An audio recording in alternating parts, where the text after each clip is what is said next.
I'm Nate Lind, and I help people interested in buying or selling online businesses get the transaction done without the deal falling apart. If you're looking to buy or sell online businesses, then be sure to keep tuning in for more videos like this one. Be sure to subscribe and hit the bell for notifications about new videos and interviews. And introduce yourself in the comments. Are you a buyer or a seller? Enjoy the interview.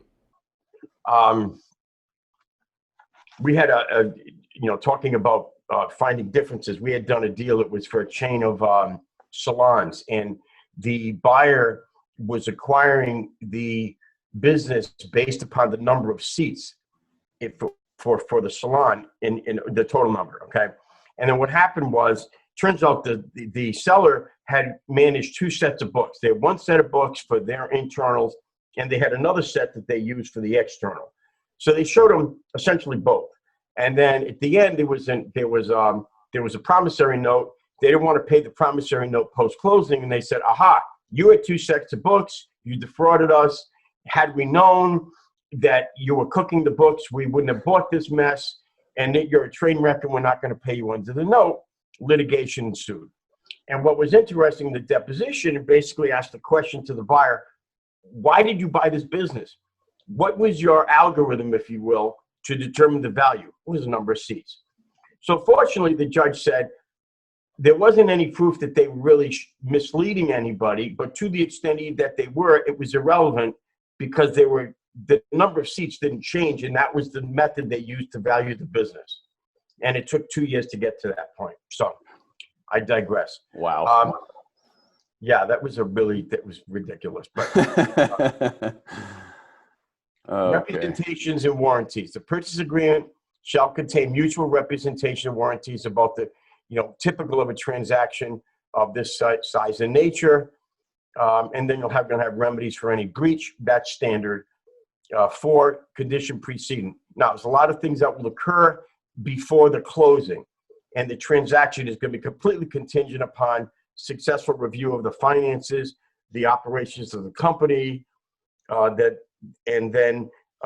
this is all subject to the satisfaction of all the conditions preceding, and that's critical, obviously.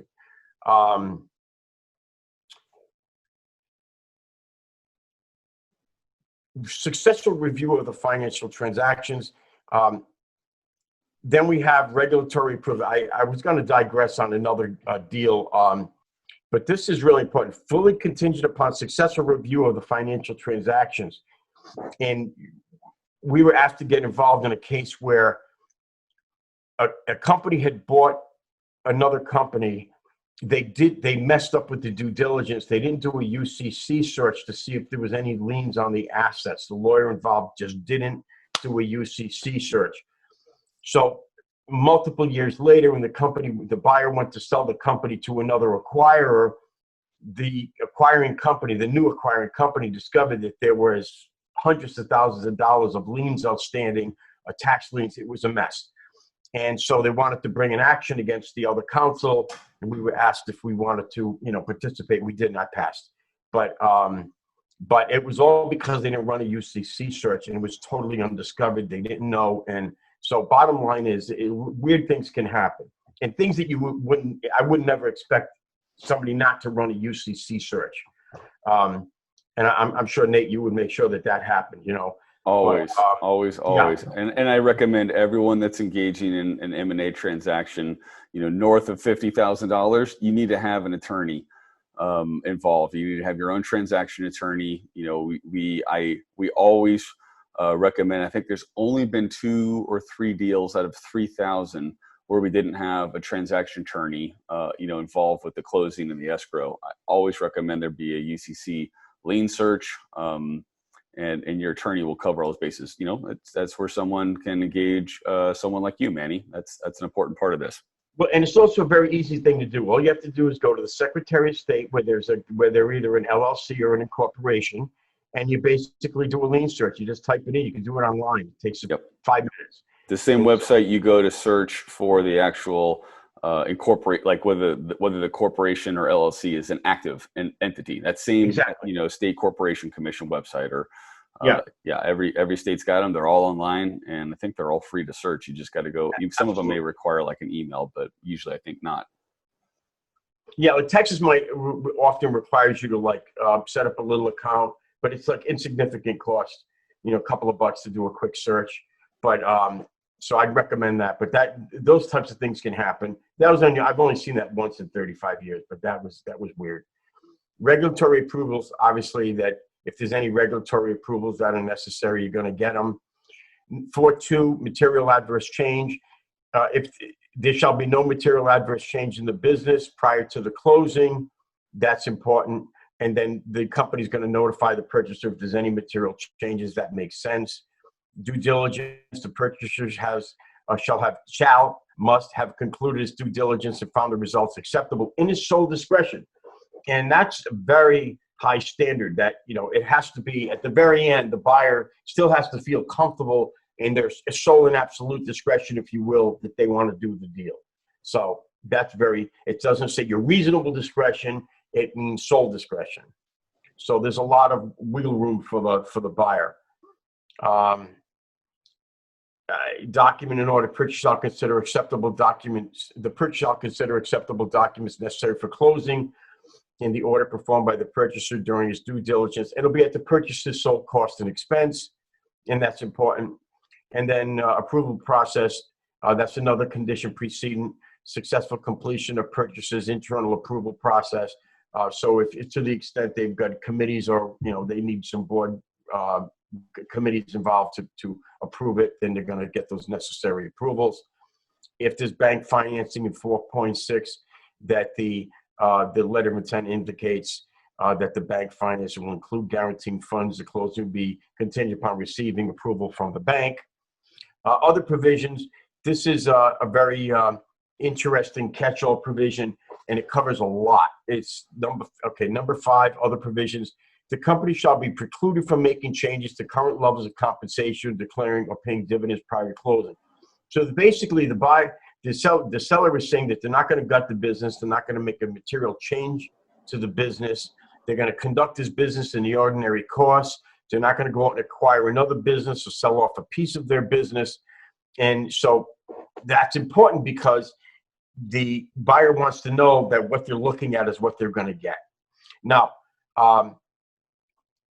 sometimes folks will require, if I'm being obligated, like not to show this, it might be in further along, then I'm being obligated not to shop this around to other companies, and I'm not going to be showing it to other people I'm going to be out of the market for a period of time. They want to earn this money deposit. You see that from time to time. Closing. Here, the closing is expected to occur within 60 days, and obviously that's by mutual agreement, and that's a starting point.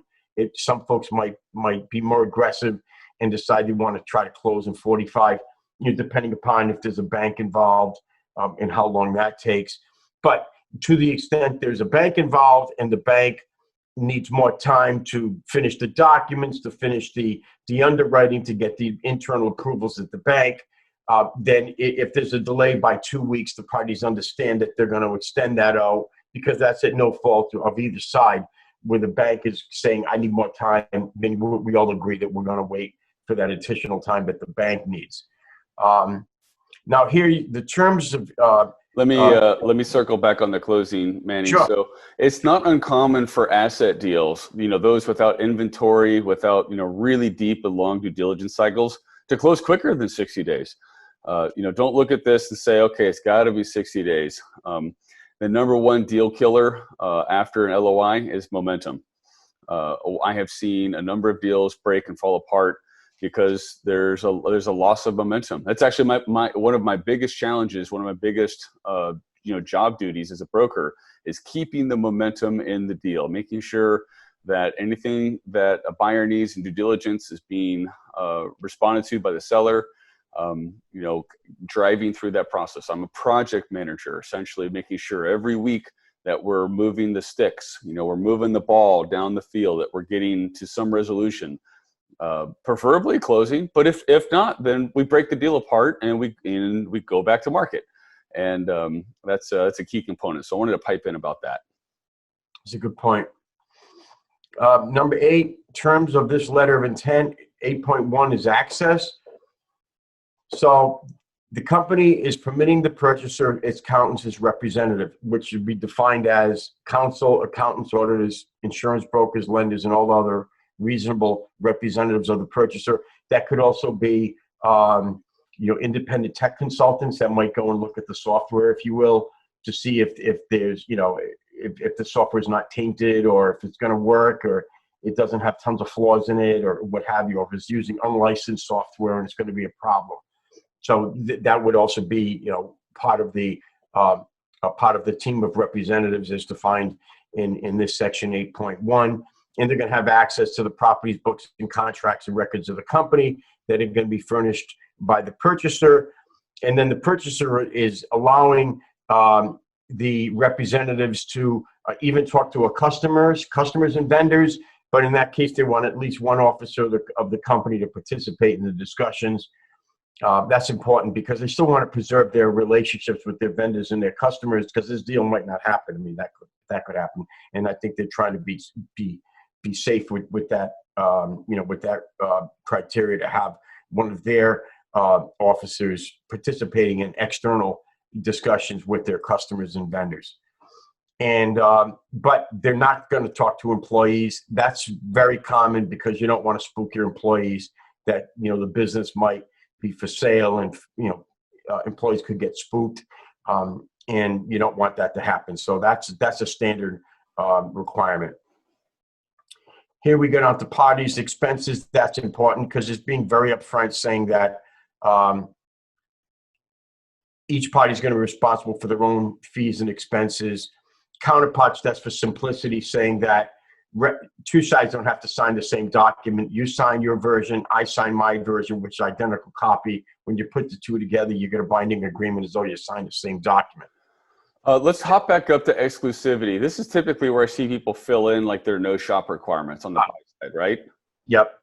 So this is pretty common. We expect that. We let our sellers know that when we're in an LOI with one buyer, it's a no shop. We're working with one person at a time. We're not out there, continuing to shop the deal around and that sort of stuff.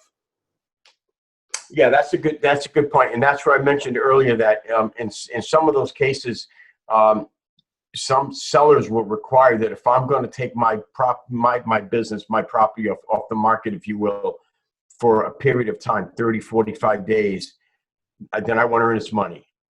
And I've seen as high as like $250,000 for an acquisition where they want the money. That's the highest I've seen for earnest money to basically, but then it gets credited for the closing if the deal goes through. But so it's an earnest money thing as well to show is this person serious, because the non-binding letter of intent, I'm taking my property off the market. It might have a seasonal business and the numbers look great today, but they may be different in 3 months or 60 days. So now arbitration. I just want to clear up a couple of things about arbitration. Arbitration is not always the panacea that it sounds like, because we've done some arbitrations that are literally just as complex and expensive and time-consuming as a jury trial, because you are essentially having a trial. And you might have one arbitrator, you might have 3 arbitrators, depending upon the situation. We had done one case, was very complicated copyright litigation, and it was on an acquisition of a business, and they were fighting over copyrights. And there were 3 arbitrators, all heavy hitters. There was a corporate person, there was a copyright expert, and there was a contract expert. And each of the 3 arbitrators had to be paid the full hourly rate, basically. And so essentially you had triple the hours of 3 senior partners and 3 New York, DC, and Boston firms evaluating this, going through the whole thing. So essentially not a judge sitting there. These were people that were on the clock.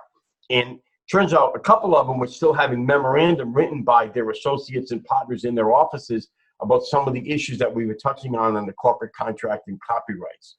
And that was getting that was billed separately. So the legal fees were massive, just coming from the arbitrator. So just want to point that out there. Now, they were very sophisticated. It was a very complicated case. So that was the good news. versus, having a judge and a jury that may not be up on some of the copyright intricacies in software and things like that. So yeah, I just want to put that. So what you're doing here is you're saying, if there's a dispute, you're going to go to one arbitrator, not three, one. Now what happens is both sides are going to argue over who do we want as the arbitrator. So you generally have a list, and you look at the bios of them, and they'll say, we don't like these people. Then you say, we don't like those folks. And you end up negotiating to decide on who's the one arbitrator.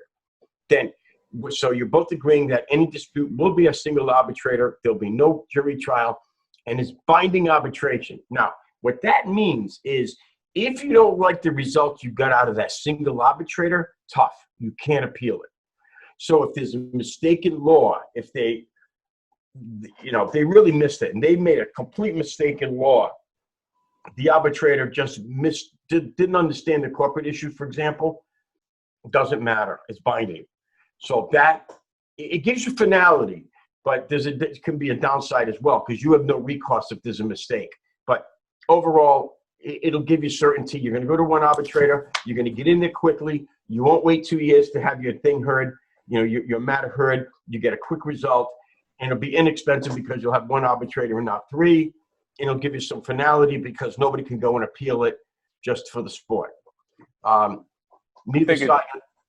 I was just going to say, I think it's worth stating that, it's not the goal of anybody, sellers, brokers, buyers, I hope, to enter and engage in litigious behavior.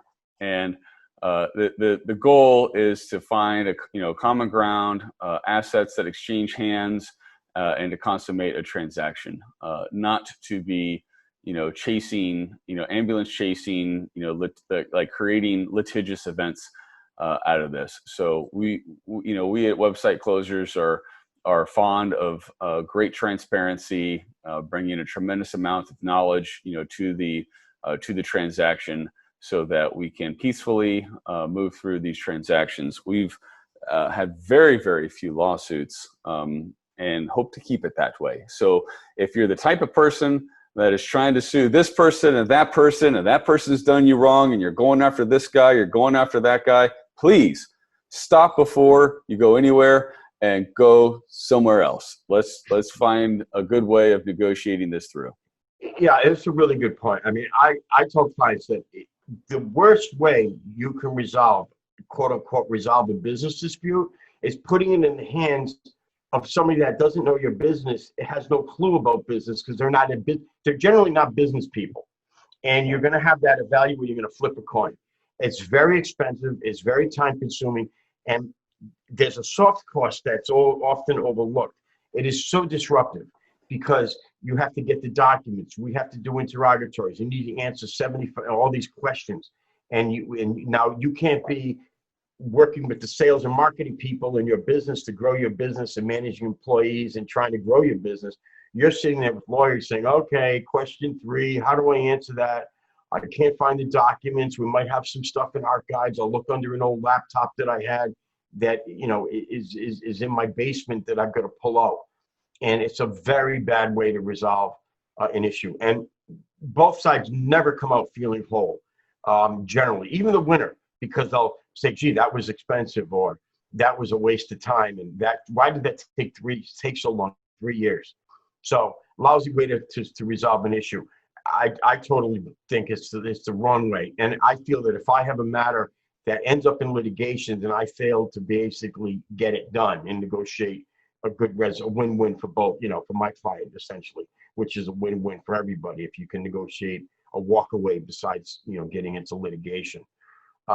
Under 11, public disclosure. Neither the company nor the purchaser will make any disclosure without the consent of the other party. That makes sense, unless required by law. What does that mean? It means that if you had a subpoena about this and you have to comply with a lawful subpoena, then obviously that's not a public disclosure.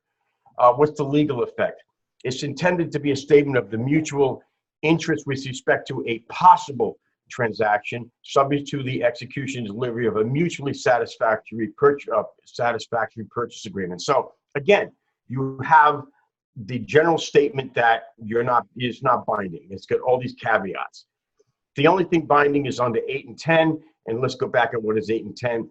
8 and 10 is going to be access to information, that you're giving that information access. And if there's a dispute, you're going to be in arbitration of a single arbitrator, and nobody's going to have a right to appeal. And that's it. And then confidentiality, you agree that all of the discussions contemplated are confidential and subject to the terms and conditions of any non-disclosure agreements executed by the parties. And you would have signed a non-disclosure agreement before you got to this point. Yep, there's no chance you got here without signing an NDA. Absolutely. So that's the overview.